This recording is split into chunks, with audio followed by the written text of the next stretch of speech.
जिल्हा परिषद आणि पंचायत समितीच्या निवडणुकांचा प्रचार आता अंतिम टप्प्यात आला असतानाच म्हैसाळ तालुका मिरज येथील भाजप उमेदवार कविता गणेश निकम यांचे पती गणेश अशोक निकम वय 46 यांचं हृदयविकाराच्या धक्क्याने निधन झाले। त्यांच्या पश्चात आई, वडील, पत्नी, मुलगी आणि मुलगा असा परिवार आहे। गावातील कृष्णा नदी काठी असलेल्या अमरधाम स्मशानभूमीत भावपूर्ण वातावरणात त्यांना अखेरचा निरोप देण्यात आलाय। निकम हे गेल्या 25 वर्षांपासून भारतीय जनता पक्षाचे सर्वसामान्य कार्यकर्ते होते।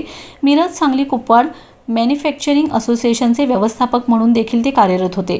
असोसिएशनच्या माध्यमातून त्यांनी औद्योगिक क्षेत्रात प्रभावी काम केले।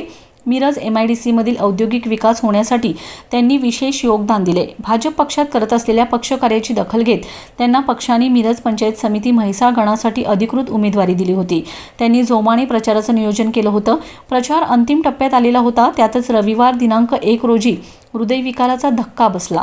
त्यांना उपचारासाठी मिरज येथील युनिक हॉस्पिटलमध्ये दाखल केलं होतं। उपचारादरम्यानच आज पहाटे 2 वाजण्याच्या सुमारास त्यांची प्राणज्योत मालवली। कृष्णा नदी काठावरील अमरधाम स्मशानभूमीत त्यांच्या पार्थिवावर अंत्यसंस्कार करण्यात आलेत। यावेळी मिरजेचे आमदार सुरेश खाडे, भाजपाचे ज्येष्ठ नेते दीपक शिंदे म्हैसाळकर यांच्यासह मान्यवर उपस्थित होते। या घटनेने म्हैसाळ गावावर शोककळा पसरली असून गावात सर्व व्यवहार बंद ठेवून श्रद्धांजली वाहण्यात आली।